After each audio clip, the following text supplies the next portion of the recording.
नमस्कार, मैं हूं निवेदिता शुक्ला। मोदी सरकार का 2019-20 का बजट हर मायनों में खास है। सबसे पहले तो ये मोदी सरकार के कार्यकाल का आखिरी बजट है। साथ ही अब 2019 लोकसभा चुनाव में भी कुछ ज्यादा वक्त नहीं बचा है। ऐसे में मोदी सरकार के इस बजट पर हर किसी की नजर टिकी हुई थी। समाज के हर तबके को इस बजट से बहुत सी उम्मीदें थी और किसानों के लिए तो कम से कम ये बजट बहुत ही लाभकारी सिद्ध हुआ ही है, क्योंकि भारत एक कृषि प्रधान देश है और हर लिहाज से किसान क्योंकि अन्नदाता है तो उसके बारे में सोचना सरकार का दायित्व है। और इस बार के बजट से लग भी रहा है कि सरकार ने किसानों की तरफ विशेष ध्यान दिया है। कैसे, हम आपको बताते हैं। हम आपको समझाते हैं कि 2019-20 के बजट में किसानों के लिए सरकार के पिटारे से क्या कुछ निकला। सबसे पहले तो उम्मीद के मुताबिक किसानों के लिए मोदी सरकार ने न्यूनतम इनकम का प्रावधान रख दिया है। सरकार ने 2 हेक्टेयर से कम जमीन रखने वाले किसानों को हर साल 6,000 रुपए सीधा उनके खातों में देने का फैसला किया है, जिससे हर साल करीब 12 करोड़ किसानों को फायदा होगा और सरकारी खजाने पर करीब 75,000 करोड़ रुपए का अतिरिक्त बोझ आएगा। इसके अलावा किसानों को उनकी फसल की लागत से 50% ज्यादा पर MSP निर्धारित की जा रही है। छोटे और सीमांत किसानों के लिए प्रधानमंत्री किसान सम्मान निधि बनाई जाएगी। साथ ही पशुपालकों और मछली पालकों का भी इस बजट में विशेष ध्यान रखा गया है।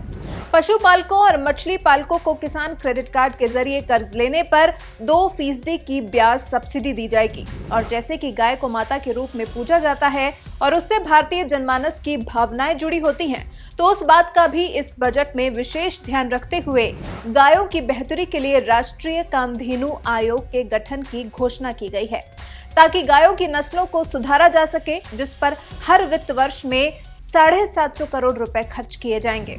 किसानों को दिए जाने वाले फायदे से जुड़ी सबसे अहम बात यह है कि ये नई स्कीम 1 दिसंबर 2018 से लागू होगी।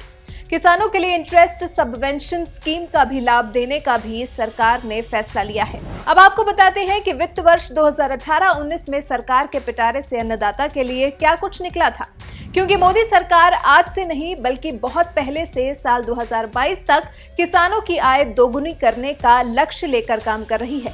तो उसी लक्ष्य पर काम करते हुए मोदी सरकार ने 2018-19 बजट में किसानों को उनकी फसलों की लागत का 1.5 गुना MSP देने की घोषणा की थी। इसके अलावा कृषि और ग्रामीण क्षेत्र पर करीब 14 लाख करोड़ रुपए खर्च करने की घोषणा की गई थी।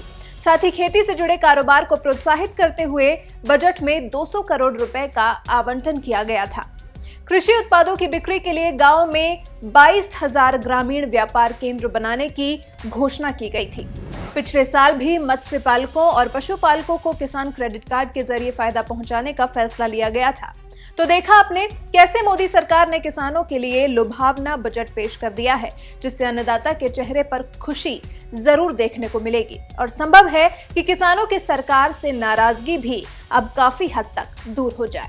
छोटे और सीमांत जो किसान हैं, उनको एक प्रकार से उनकी आय में और तेज गति से बढ़े और एक समर्थन देने के हेतु प्रधानमंत्री किसान सम्मान निधि PM किसान नाम की एक ऐतिहासिक योजना इस सरकार ने मंजूरी की है।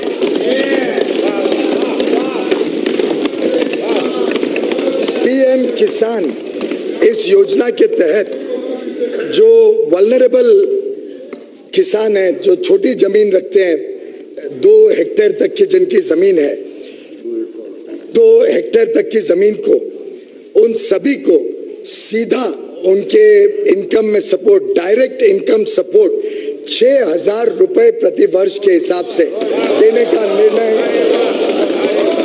सरकार ने किया है।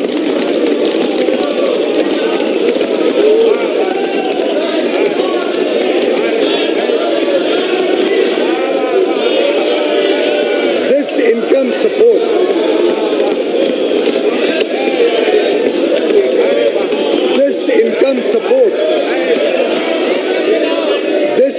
support will be transferred directly into the bank accounts of beneficiary farmers in 3 equal installments of ₹2,000 each.